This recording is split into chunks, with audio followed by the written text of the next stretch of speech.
is just something, again, there's 10,000 different ways to get to your leg. Sometimes your leg just falls in, sometimes you force it in, sometimes it comes off the top, whatever. We're just gonna throw it in this way, and this is how you're gonna do it. If you have another way that you want to practice throwing your leg in, setting up to get your leg in, do it. That's fine, that's great. Practice. I'm not gonna get mad at you for hitting a spiral right or something to get your leg in. Okay, but this is just the way that I'm gonna show you this time, and then we're gonna get your turn. Okay, so you're gonna load up just like you normally would. Whistle blows, two hands, spike, and I'm gonna jam it forward. Jamming forward. What's his position? Same position what we wanted in at the very beginning, right? Two hands spike, and I'm using my chest, and I'm just driving forward, jamming it forward. So again, two whistle blows, two hands spike, jamming forward. His butt's off his heels. I'm still kind of laying on him. Two hands chopped behind his armpits. Two hands chopped behind his armpits. Toe in, anchor point. Right elbow to his armpit. Right elbow to his armpit. Right hand blocks his knee. Now what do I need to do? What do I need to do? Tell me. Split in. Kick your leg straight. Split it until your knee hits the ground. Again, he's sitting back on his shoes. Bring your knees together. Sitting back on his shoes. I've lined up just like I normally would. Two hands spike, jamming forward.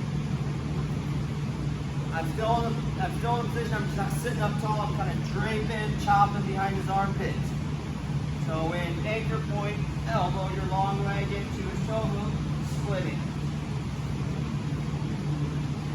I'll walk everybody in forward. Okay, now you're going to hit a turn. Well, guillotine, not a power rack yet. Elbow in the armpit, split those legs. Now look, as you're learning how to turn somebody, you got to think about what's a referee going to see and how do I keep it from stopping, right? So many times in practice, we grab a hold of arms and we just rip them off. We're wrestling the best kid in the club. You dang near break your shoulder, but you turn it, you're like, yeah, I turned it. Well, what would have happened in a real match? They stopped it, right? And then you say, oh, he shouldn't have freaking seen it. I wish you would have stopped it. I wish you wouldn't have stopped it. You shouldn't have stopped it because it doesn't stop in practice or whatever. Or you blame the referee. Well, if you were just taking some time and learn and focus on figuring out how to give the referee what he wants to see as you're turning, then you're going to get that turn every time, right? It's something to think about. Okay? You're not ripping people's arms off, and focus on turning people and keeping everything in line so that the referee cannot stop it.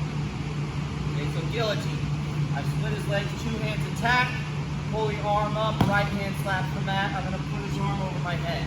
Now here, my head's up, my belt buckle's still in his back, and I'm going to dig my toes, and I'm going to walk my hand forward. Go flat. And I want to get him flat. Everybody see that? I want him flat before I turn him. Once I get him flat, I'm just going to start walking my arm around his head. Here, notice I'm trying to keep his shoulder all in one line. I'm trying to keep everything in one line. Start walking, leaning back. Once I start hearing that referee count, I'm going to lock my hands, keep my toe hook if I can.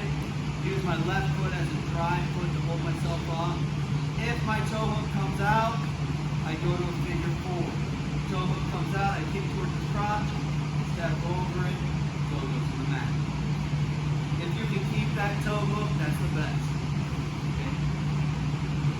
Bring that in. Next one. Chase. Chase. Okay, go down. Okay, so he's going to set his leg. Good. He's in great position. Two hands attack. Pull that arm up, stick it over your head, slap the mat with your free hand. You don't want him down yet. You want to hold him up. You're replacing his hand with yours. Head up, hips in. I'm going to dig my toes. I'm going to start walking forward. Drive, lift, arch, walking forward.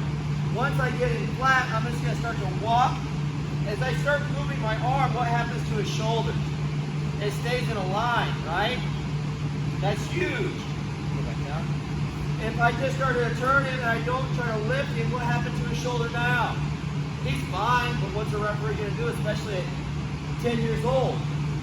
They stop it every time. Okay? So as I start to lean back, I start walking my hand towards him. Once I can hook his head, I hook it, lock my hands. Once I hear that referee count, I can lock my hands. If my toe hook comes out, I go to that figure 4. If I can keep my toe hook, that's the best for transitions. Try to keep that toe hook. Go again.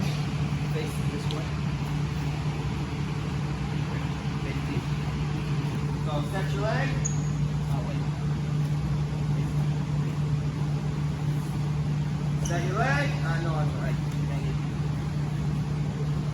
Set your leg. Okay, 2 hands, anchor point. Ready? Ready. With 2 hands attack, this arm's a hook. Hook, grab his wrist, pull it up, head high. I've replaced his arm with mine. I'm holding him up. Head high, dig those toes, drive, lift, arch, walk him flat. Once he's flat, I'm going to start lifting and walking my hand around his head so I can hook it. Once I can hook it, once I hear that referee count, I can lock my hands, keep my toe hook if I can. If you can keep this toe hook and just post your foot, that's what you want to do. If it comes out, that's when you go to that figure 4. Squeeze, get your count.